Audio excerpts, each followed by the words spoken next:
প্রথম কেন্দ্রীয় সভাপতি মীর কাসেম আলী ভাইকে হত্যা করেছেন। আমাদের এই দ্বিতীয় কেন্দ্রীয় সভাপতি কামারুজ্জামানকে হত্যা করেছেন। জামাত ইসলামের নেতৃবৃন্দকে জুডিশিয়াল কিলিংয়ের মাধ্যমে হত্যা করেছেন। কোরআনের পাখি বাংলাদেশের মানুষের নয়নের মনে আল্লামা সাঈদীকে মেডিকেল কিলিংয়ের মাধ্যমে হত্যা করেছেন। কিন্তু আমাদের অগ্রযাত্রাকে কেউ থামিয়ে দিতে পারেনি। অনেকে আমাদেরকে কথায় কথা ভয় দেখায়। আমরা অনেকবার বলেছি আমরা এক আল্লাহ ছাড়া কাউকে ভয় পাই না। আমরা আবারও বলছি আমরা এক আল্লাহ ছাড়া কাউকে ভয় করি না। আমরা কি থেমে যাব? কারো ভয় দেখানি রক্ত চক্ষুর কারণে থেমে যাব? আমরা কারো রক্ত রাগানি চোখ রাগানিকে ভয় না করে আমরা থেমে যাব না। এক আল্লাহ ছাড়া ছাত্র শিবিরের এই দুর্বল আন্দোলনকে পৃথিবীর কোনো শক্তি নেই চাপিয়ে দিবে। সংগ্রামী উপস্থিতি, অনেক রক্ত অনেক ত্যাগের মধ্যে দিয়ে আজকে এখানে দাঁড়িয়েছি। প্রয়োজনে আবার জীবন দিব, আবার রক্ত দিব, আবার চূড়ায় ফিরে আসবে। কিন্তু বাংলাদেশকে কোন প্রতিবাদের হাতে আমরা তুলে দিব না ইনশাআল্লাহ। নাসরুম মিনাল্লাহি ওয়া ফাতহুন করিব ওয়া বাশশিরিল মুমিনিন। বাংলাদেশ জিন্দাবাদ, ইসলামী ছাত্র শিবির জিন্দাবাদ। সংগ্রামী সাথী ও বন্ধুগণ, এই পর্যায়ে আপনাদের সামনে বক্তব্য রাখবেন বাংলাদেশের তৌহিদি জনতার নিকট অতি পরিচিত একটি নাম, ইসলামী আন্দোলন বাংলাদেশের সম্মানিত প্রেসিডিয়াম সদস্য, বিশিষ্ট শিক্ষাবিদ, রাজনীতিবিদ অধ্যাপক আশরাফ আলী আকন। অধ্যাপক আশরাফ আলী আকন। আসসালামু আলাইকুম ওয়া রাহমাতুল্লাহি ওয়া বারাকাতুহু। نحمده ونصلي على رسوله الكريم أما بعد أعوذ بالله من الشيطان الرجيم بسم الله الرحمن الرحيم। ঐতিহ্যবাহী ইসলামী সংগঠন জামাত ইসলামী বাংলাদেশ কর্তৃক আয়োজিত আজকে এই বিশাল জাতীয় সমাবেশের সংগ্রামী সভাপতি উপস্থিত আছেন, জাতীয় নেতৃবৃন্দ, সাংবাদিক বন্ধুগণ, সারা দেশ থেকে লক্ষ লক্ষ ইমানদার দেশপ্রেমিক ভাই আমার, আজকে জামাত ইসলামের জাতীয় ভাষা হবে 28শে জুন। এইখানে ইসলামী আন্দোলন বাংলাদেশের মহাসমাবেশ এবং সারা বাংলাদেশে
যাবেন করা যাবে আর ওখানে ওইটা যে উপর থেকে দেখা যাবে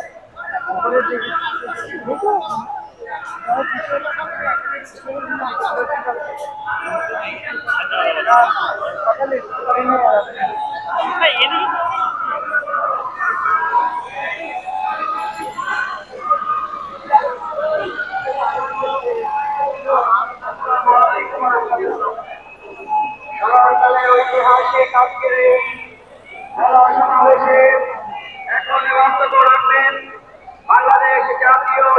মহাসচিব সম্মানিত মহাসচিব ডক্টর গোবিন্দ চন্দ্র প্রামাণিক এখন বক্তব্য রাখবেন।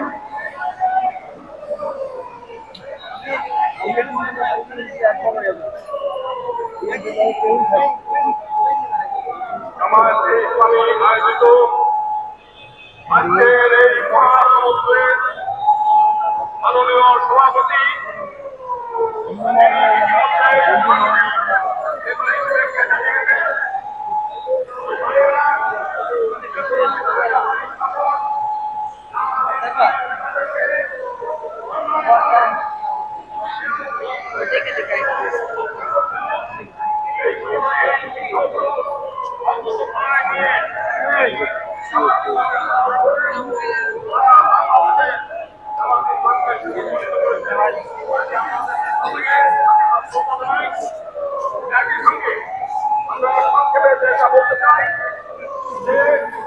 আমরা দীর্ঘদিন যাবৎ আওয়ামী লীগের কাছে রাজনৈতিক বন্দী ছিলাম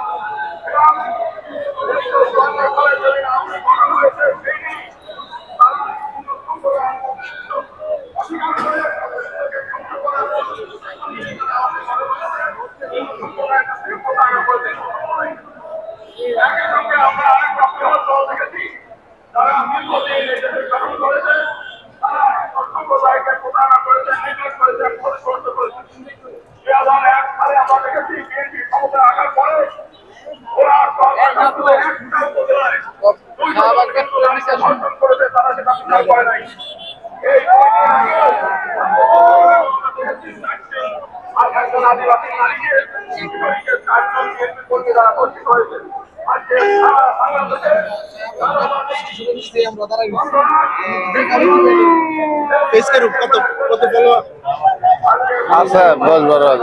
10-12 হাজার আছে।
তোমরা তাকে কেন হত্যা করলে? এই প্রশ্নের জবাব দিয়েছিল দূরের থেকে সে সময় নবীবাস পৌঁছায় আমরা কিছু থাকতো না। সে আজান হলে নামাজের জন্য নাকি সে ভারতীয় আধিপত্যবাদের বিরুদ্ধে আমাদের করে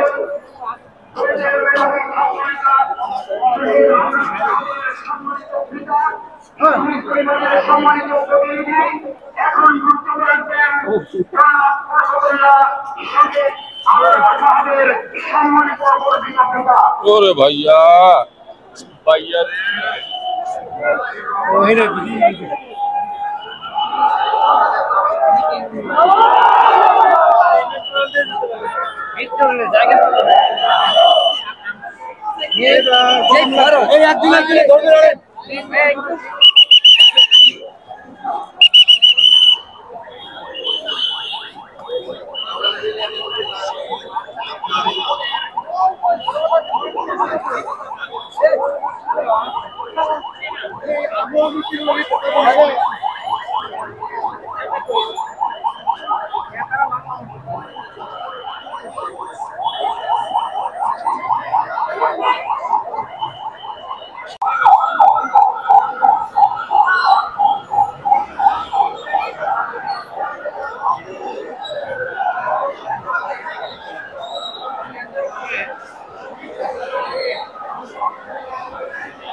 আসসালামু আলাইকুম গাইস, আপনারা দেখতেছেন এই মুহূর্তে কত মানুষের ঢল। এত মানুষ রাস্তায় হাঁটে না, বলার বাইরে।